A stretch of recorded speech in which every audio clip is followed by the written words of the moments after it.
Hello, नमस्ते, सत श्री अकाल। कैसे हो आप लोग? होप सारे लोग अच्छे होंगे। इस वीडियो को रिकॉर्ड करने का मेरा बस एक ही मकसद था।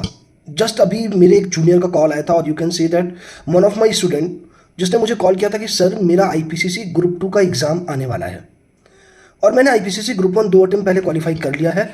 मेरी सारी तैयारी हो रखी है, बट मुझे बिल्कुल भी समझ में नहीं आ रहा कि मैं करूँ तो करूँ क्या। और मैं जैसे ही एग्जाम में जाता हूँ सर, 2 अटेम्प्ट में मेरे साथ यही हो रहा है कि जैसे ही मैं एग्जाम में जाता हूँ मैं एकदम सारी चीज़ें ब्लैंक हो जाता हूँ। मुझे बिल्कुल भी नहीं समझ में आता कि मैं क्या करूँ। दोस्त, मेरे साथ भी आज जब मैंने सीआईपीसीसी दिया था उस टाइम पे मेरे साथ भी यही हुआ था, क्योंकि जब मेरा फर्स्ट अटेम्प्ट में नहीं निकला था, सेकंड अटेम्प्ट में मैं यही सोच सोच के परेशान होना चालू हो गया था कि यार अब मैं क्या करूँ, मेरा तो पहले निकला ही नहीं जबकि निकलना चाहिए था। मैंने उससे कैसे ओवरकम पाया वो मैं आपको बताऊंगा, जो कि सिचुएशन को मैंने कैसे हैंडल किया। आई नो वो आपके केस में भी एप्लीकेबल हो सकती है और वो आपके केस में वैसा कारगर सिद्ध हो सकती है, ये मुझे पूरी उम्मीद है। एक चीज आप याद रखो, जो पास्ट हो गया सो हो गया, उस पास्ट को कभी भी याद नहीं करना है।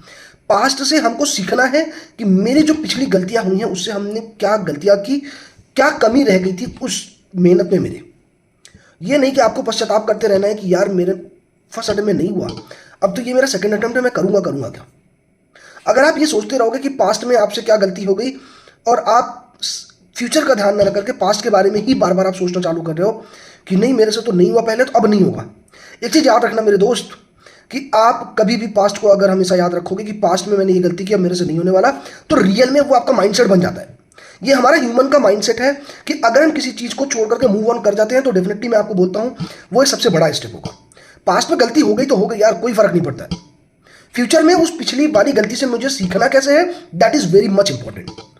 सो एक ही चीज मैं बोलूंगा आपको कि पास्ट में अगर आपका फर्स्ट अटेम्प्ट या सेकंड अटेम्प्ट में नहीं हुआ है, कोई दिक्कत नहीं है। आपका पिछला पेपर खराब हो गया, कोई दिक्कत नहीं।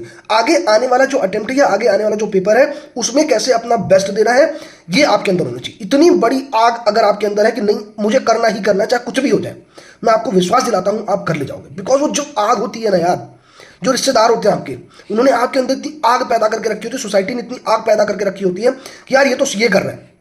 और आपको पता होगा कि जब हम सीए में चालू करते हैं तो हमसे कई लोग पूछते हैं कि आप क्या कर रहे हो, सीए कर रहे हो, अच्छा कितने अटेम्प्ट में हुआ, कितने पेपर हुए आपके, ये सारे क्वेश्चंस आते हैं। बस आपको एक ही चीज याद रखना है कि नहीं मुझे क्वालिफाई करना है तो करना है। पहले अटेम्प्ट में नहीं हुआ तो क्या हुआ यार, मेरा पिछला पेपर खराब हो गया तो खराब हो गया, आगे के बाकी पेपर में मैं इतना अच्छा करूं कि मेरा पिछला वाला जो खराब हुआ ना उससे भी मैं बैकअप कर जाऊं। ये आपको सिद्धांत ध्यान रखना है। Forget your past, think about your future, think how you can do it, how you can make it. This is the principle. यार ये आग आप अपने अंदर जला लो बस, और कुछ भी करने की जरूरत नहीं है। अब मैंने उसको ये चीज़ समझाया और आज उसका वापस फोन आता है, उसने बोला कि भैया आपने जो बोला ना 2 दिन पहले, मेरे केस में पूरा एकदम मुझे ऐसा फील हो रहा है कि नहीं मैं एग्जाम में कर ले जाऊंगा, क्योंकि अब मुझे पता ही नहीं कि मैंने पिछला 2 अटेम्प्ट मेरा नहीं हुआ। अब उसने मेरे को बोला कि भैया नहीं इस अटेम्प्ट में मैं क्वालिफाई कर जाऊंगा। मैं उम्मीद दिलाता हूं कि अगर आप में से कोई भी भाई या बहन या कोई भी मेरे दोस्त जिनके साथ में अगर ऐसा हुआ है या हो रहा है, तो प्लीज़ अगर आप इस प्रिंसिपल को फॉलो करते हो, डेफिनेटली ये सीक्रेट अगर आपने फॉलो किया मेरा, तो डेफिनेटली आप सक्सेस हो गए। ये कोई बहुत बड़ा सीक्रेट नहीं है, बट यस ये मेरा एक्सपीरियंस रहा है जो मैंने ओवर पीरियड ऑफ टाइम में ये सारी चीज़ें सीखी है।